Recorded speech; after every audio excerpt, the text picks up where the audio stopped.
It's like, okay, I've got tomorrow. If I was going to set it up so it was the best possible day I could have, practically speaking, what would it look like?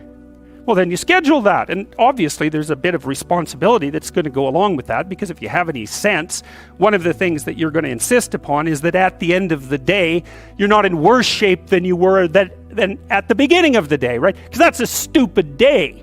If you have a bunch of those in a row, you just dig, you dig yourself a hole and then you bury yourself in it. It's like, sorry, that's just not a good strategy. It's a bad strategy. So maybe 20% of your day has to be responsibility and obligation, or maybe it's more than that, depending on how far behind you are. But even that, you can ask yourself, okay, well, I've got these responsibilities. I have to schedule the damn things in. What's the right ratio of responsibility to reward? And you can ask yourself that, just like you'd negotiate with someone who is working for you. It's like, okay, you got to work tomorrow. Okay, so I want you to work tomorrow. And you might say, okay, well, what are you going to do for me that makes it likely that I'll work for you?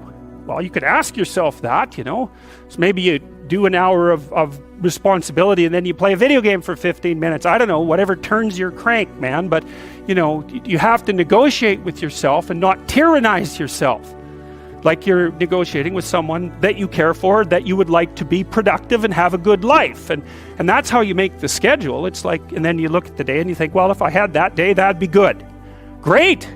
And you're useless and horrible, so you'll probably only hit it with about 70% accuracy, but that beats the hell out of 0, right? And if you hit it even with 50% accuracy, another rule is, well, aim for 51% the next week, or 50.5% for God's sake, or because you're going to hit that position where things start to loop back positively and spiral you upward. And so that's one way that you can work on your conscientiousness, is plan a life you'd like to have. And you do that partly by referring to social norms. That's more or less rescuing your father from the belly of the whale. But the other way you do that is by having a little conversation with yourself about, as if you don't really know who you are, because you know what you're like. You won't do what you're told. You won't do what